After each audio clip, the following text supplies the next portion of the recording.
Mga kapatid sa pananampalatayang Islam, tunay na ang buwan ng Ramadan ay buwan na natitipon dito ang napakaraming mabubuting gawain at ang gantimpala ng mga ito ay nadodoble dahil sa kabanalan at pagiging mabiyaya ng buwan na ito. Natitipon sa buwan na ito ang pag-aayuno, ang pagdarasal sa mga gabi nito, pagbabasa ng Quran, at lahat ng iba pang mabuting gawain na pwedeng gawin ng Muslim ay pinakamainam na paramihin ng mga ito sa buwan na ito ng Ramadan. Sa araw at sa gabi nito, sa bawat oras, minuto at segundo ng buwan ng Ramadan. Merong isang mabuting gawain na hinihimok ni Allah Subhanahu wa Ta'ala na gawin ng mga Muslim. At ang pangalan nito ay sadaqah. At sinasabi ng mga scholar ng salitang sadaqah o kawang gawa, ang ibig sabihin ay ang pagbibigay ng tulong na maaring pinansyal sa mas malawak na pagkakaunawa rito sa sino man, Muslim man o hindi Muslim. Sinasabi nila na ito ay tinawag na sadaqah dahil ang sadaqah o ang pagbibigay nito, ito ay isang pagpapatunay o pagpapatibay sa ating pananampalataya kay Allah Subhanahu wa Ta'ala. Nasa kahulugan nito, ang isang tao na nagbibigay ng sadaqah sa iba't ibang anyo nito, siya ay nagpapatotoo sa kanyang pananampalataya na nalalaman niya na anumang ibigay niyang sadaqah ay gagantimpalaan ni Allah Subhanahu wa Ta'ala unang-una. Kaya ito ay gagawin niya alang-alang lamang kay Allah Subhanahu wa Ta'ala. Kaya ang pagiging dalisay at taus-puso sa pagbibigay ng sadaqah nang walang halong pagpapakitang tao o kaya ay walang halong pagpaplano na maningil ng utang na loob kalaunan, ang tao na ito ay kabilang sa mga pasisilungin ni Allah Subhanahu wa Ta'ala sa araw ng paghuhukom na walang lilim sa araw na ito liban na lamang sa lilim ni Allah Subhanahu wa Ta'ala. Ang sadaqah, ito rin ay isang gawain na ginagawa ng isang Muslim na hindi niya pinanghihinayangan na ito ay ibibigay niya sa iba, ng yaman na ibibigay niya sa iba, dahil nalalaman niya na anumang biyaya na matatanggap niya ay naitakda na. At ang salapi, yaman o ano pa man na ipamimigay niya ay hindi magiging kabawasan sa anumang ibinigay sa kanya ni Allah Subhanahu wa Ta'ala. Bagkus ang tinanggap ng tao mula sa kanya ay galing lamang din kay Allah Subhanahu wa Ta'ala at ginawa lamang siyang instrumento ni Allah Subhanahu wa Ta'ala. Subalit, ang pagiging instrumento na ito ay mayroong gantimpala na malaki na maaring hindi natin nababatid sa buhay natin dito sa mundo. Ang sadaqah sa Ramadan, sinabi ni Propeta Muhammad sallallahu alaihi wasallam, afdalus sadaqah, sadaqatun fi Ramadan. Ang pinakamainam na sadaqah o kawang gawa ay ang kawang gawa sa Ramadan. Dahil ang kawang gawa sa Ramadan, bukod sa pagkakadoble ng gantimpala nito, ang sadaqah sa Ramadan ay maaaring magamit ng nakatanggap nito sa iba't ibang mabubuting mga gawain din na may kinalaman sa Ramadan. Maaring ang pera na ibibigay mo sa tao bilang sadaqah ay gagamitin niya bilang pang-iftar o pangputol sa kanyang pag-aayuno. Katulad ng sinabi ni Propeta Muhammad sallallahu alaihi wasallam na sino mang magpakain sa nag-aayuno ay magkakamit ng parehong gantimpala ng nag-ayuno na pinakain niya nang hindi nababawasan ng gantimpala ng tao na nag-aayuno na pinakain niya. Gayun din, ang sadaqah na ibinigay niya sa tao sa buwan ng Ramadan ay maaring gamitin din ng tao na ito para sa iba pa niyang mga pangangailangan upang sambahin si Allah Subhanahu wa Ta'ala. Maaring ito ay gagamitin niyang pambayad upang pambayad sa kuryente sa gabi na magiging ilaw niya kapag siya ay magtataguyod ng tahajjud o qiyamul layl sa gabi ng Ramadan. O kaya ay pambibili niya rin ng pagkain pang sahur nang sa gayon ay sisimulan niya rito ang pag-aayuno para kay Allah Subhanahu wa Ta'ala. O maaring gagamitin niya ang salapi na ito sa iba't iba pang mga pangangailangan niya na meron din namang gantimpala para sa Muslim. Subalit ang sadaka, mga kapatid sa pananampalatayang Islam, ito ay isang konsepto na itinalakay ni Allah subhanahu wa ta'ala sa isang bahagi ng Suratul Baqarah. At ilan dito ang sinabi niya, alladhina yunfikuna amwalahum fi sabilillah thumma la yutbi'una ma anfaqu mannaw wala adha lahum ajruhum inda rabbihim la khawfun alaihim wala hum yahzanun.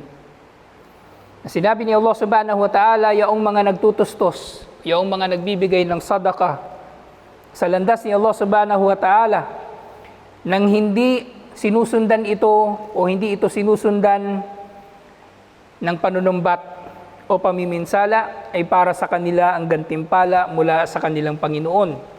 Wala silang katatakutan at wala silang ikalulungkot. Na sinabi na ito ni Allah subhanahu wa ta'ala, ay binigyan niyang diin na ang sadaka ay hindi para magkaroon tayo ng impluwensya sa ibang tao.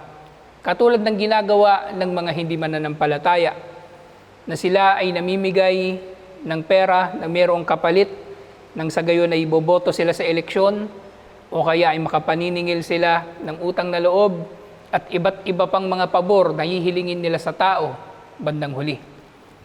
Ang isang Muslim kapag nagsadaka, ito ay para kay Allah subhanahu wa ta'ala. Para kay Allah subhanahu wa ta'ala na wala na siyang pakialam kung siya ba ay magagantihan din ng parehong kabutihan ng tao na tinulungan niya. Para kay Allah subhanahu wa ta'ala na umaabot sa punto na wala na tayong pakialam kung ginamit ba sa mabuti ang ating pera na ibinigay bilang sadaka. Dahil nalalaman natin ng ating sadaka, gamitin man ito ng tao sa bisyo, ay tapos na at naitala na ang gantimpala natin dito, insyaallah. Sa sumunod na sinabi ni Allah subhanahu wa ta'ala, qawlun ma'ruf wa magfira khairum min sadaqatin yatba'uha adha. Nang mabuting pananalita at pagpapatawad ay mas mainam kaysa sa anumang uri ng kawanggawa na sinundan ng pamiminsala. Wallahu ganiyun halim. Na sinabi rito ni Allah subhanahu wa ta'ala na ang mabuting paninilita ay mas mainam kaysa sadaka na salapi o pera. Dahil tinukoy din na maaring ang mabuting pananalita o ang simpleng pagtulong mo sa iyong kapwa sa pagbuhat sa kanyang mabigat na gamit na ikakarga niya sa kanyang sasakyan ay isang uri rin ng sadaka, mas mainam pa pala ito kaysa sa sadaka na milyon-milyong piso o malaking halaga na sinusundan naman ng panunumbat at pamiminsala. At tinukoy ni Allah subhanahu wa ta'ala ang dalawang katangian niya na dapat na maaalala ng sino mang nagbibigay ng sadaka, na si Allah subhanahu wa ta'ala, siya ang ganiyun halim. Si Allah subhanahu wa ta'ala, siya ang mayaman at siya ang mapagpaumanhin. Na si Allah subhanahu wa ta'ala ay mayaman na ang kanyang yaman ay walang hanggan, walang wakas. At anumang yaman na tinatamasa ng tao sa mundo, pagsamasamahin man ito lahat-lahat, hindi ito magiging kabawasan sa yaman ni Allah subhanahu wa ta'ala. At si Allah subhanahu wa ta'ala, siya ay mapagpaumanhin, na isang katangian na dapat tinataglay ng isang tao na nagbibigay ng sadaka, na siya ay dapat na maging mapagpaumanhin, lalong-lalo na sa tao na kanyang binibigyan ng sadaka. Dahil isa sa mga binubulong ni Satanas sa mga tao na nagbibigay ng sadaka ay ang akalain nila na sila ay mayroong kapangyarihan sa mga tao na tinulungan nila, nang sa gayon ay makinabang sila sa kanilang ginastos para sa mga tao na ito. Karugtong nito ay sinabi ni Allah subhanahu wa ta'ala, ya ayyuhalladhina amanu la tubtilu sadaqatikum bil manni wal adha. O mga nanampalataya, huwag ninyong pawawalang saysay ang inyong mga kawanggawa sa pamagitan ng pinsala at panunumbat. Kalladhi yunfiku malahu ria'an nas. Tulad ng tao na namimigay ng kanyang yaman o nagbibigay ng sadaka upang purihin lamang ng mga tao.